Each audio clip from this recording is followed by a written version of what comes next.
Then all those greater by birth of Israel, with the leaders of the tribes and the rulers of the families of the sons of Israel, gathered together before King Solomon at Jerusalem, so that they might carry the ark of the covenant of the Lord, from the city of David, that is, from Zion. And all of Israel assembled before King Solomon, on the solemn day in the month of Ethanim, which is the 7th month.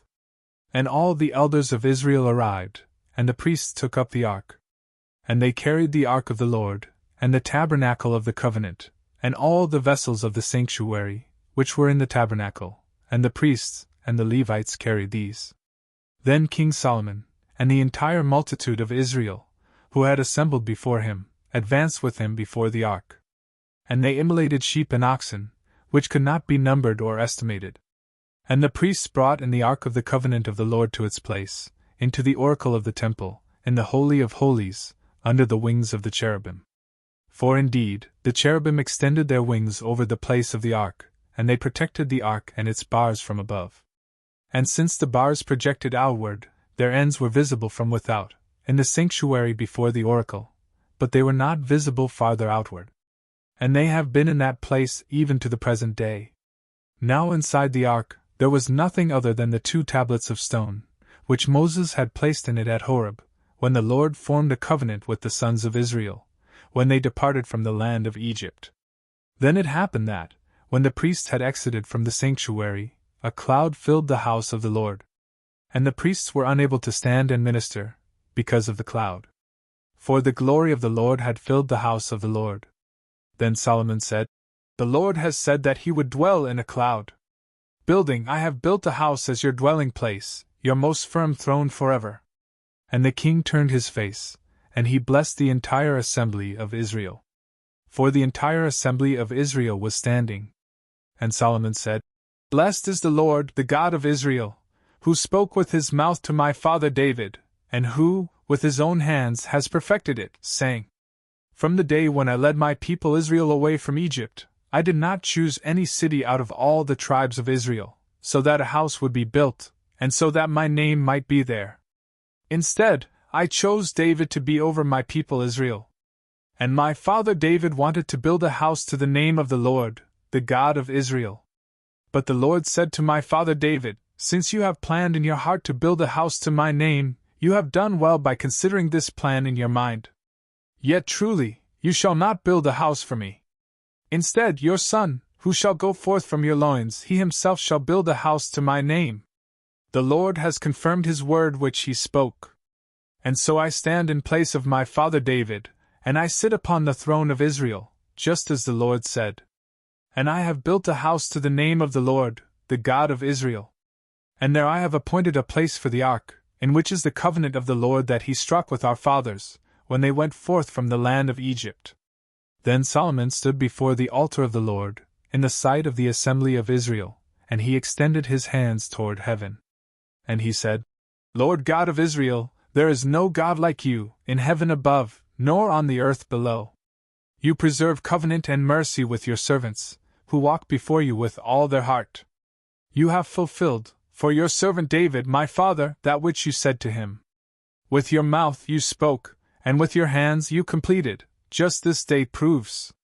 Now therefore, O Lord God of Israel, fulfill, for your servant David my father, that which you spoke to him, saying, There shall not be taken away from you a man before me, who may sit upon the throne of Israel, if only your sons will guard their way, so that they walk before me, just as you have walked in my sight. And now, O Lord God of Israel, establish your words, which you spoke to your servant David my father. Is it then to be understood that truly God would dwell upon the earth? For if heaven, and the heavens of heavens, are not able to contain you, how much less this house, which I have built? Yet look with favor upon the prayer of your servant and upon his petitions, O Lord my God. Listen to the hymn and the prayer, which your servant prays before you this day, so that your eyes may be open over this house, night and day, over the house about which you said, My name shall be there, so that you may heed the prayer that your servant is praying in this place to you. So may you heed the supplication of your servant, and of your people Israel, whatever they will pray for in this place, and so may you heed them in your dwelling place in heaven. And when you heed, you will be gracious.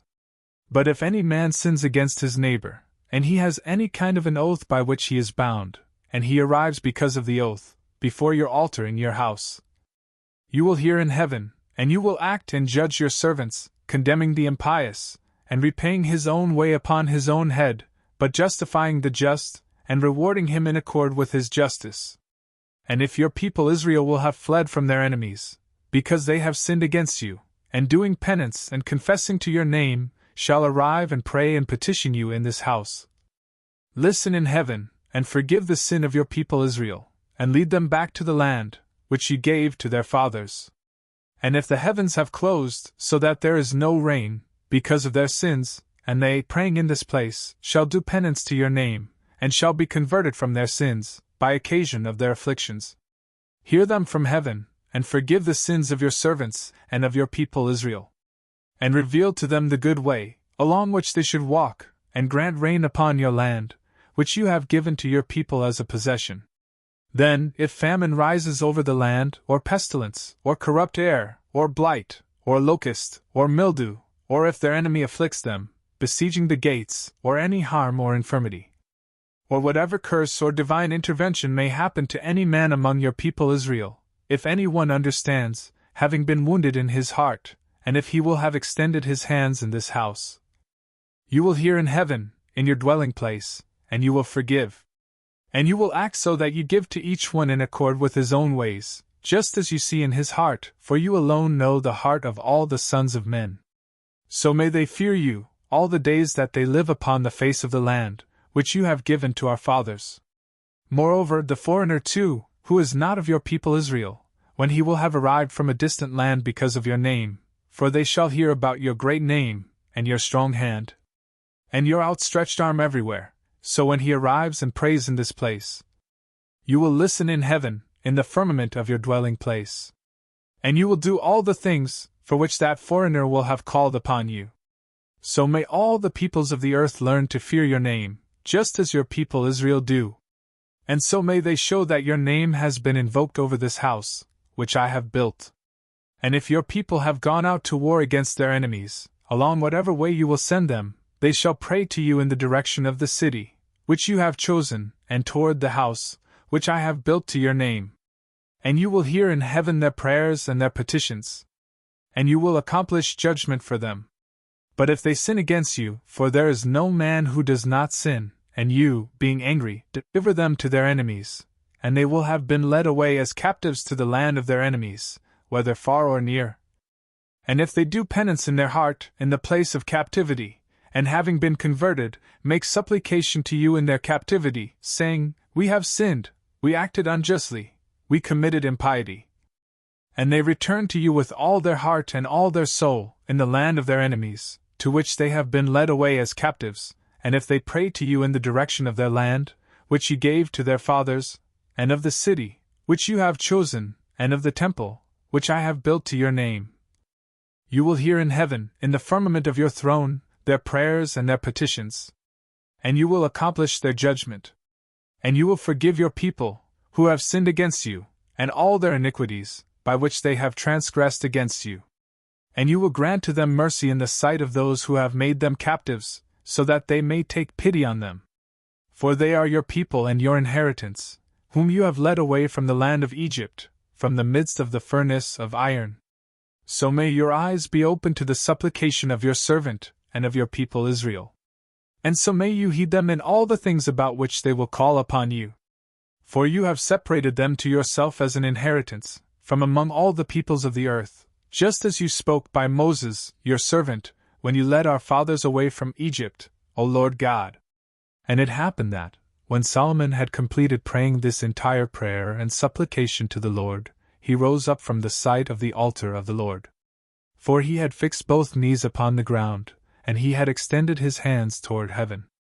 Then he stood and blessed the entire assembly of Israel in a great voice, saying, Blessed is the Lord, who has given rest to his people Israel, in accord with all that he said. Not even one word, out of all the good things that he spoke by his servant Moses, has fallen away. May the Lord our God be with us, just as he was with our fathers, not abandoning us, and not rejecting us. But may he incline our hearts to himself, so that we may walk in all his ways, and keep his commandments, and his ceremonies, and whatever judgments he commanded to our fathers. And may these my words, by which I have prayed before the Lord, be near to the Lord our God, day and night, so that he may accomplish judgment for his servant and for his people Israel, throughout each day. So may all the peoples of the earth know that the Lord himself is God, and there is no other beside him. Also, may our hearts be perfect with the Lord our God, so that we may walk in his decrees, and keep his commandments, as also on this day. Then the king, and all of Israel with him, immolated victims before the Lord. And Solomon slew sacrifices of peace offerings, which he immolated to the Lord, 22,000 oxen, and 20,100 sheep. And the king and all the sons of Israel dedicated the temple of the Lord. On that day, the king sanctified the middle of the atrium, which was before the house of the Lord. For in that place he offered holocaust, and sacrifice, and the fat of peace offerings. For the bronze altar, which was before the Lord, was too small and was not able to hold the holocaust, and the sacrifice, and the fat of the peace offerings. Then Solomon made, at that time, a celebratory festival, and all of Israel with him, a great multitude, from the entrance of Hamath to the river of Egypt, in the sight of the Lord our God, for 7 days plus 7 days, that is, 14 days. And on the 8th day, he dismissed the people.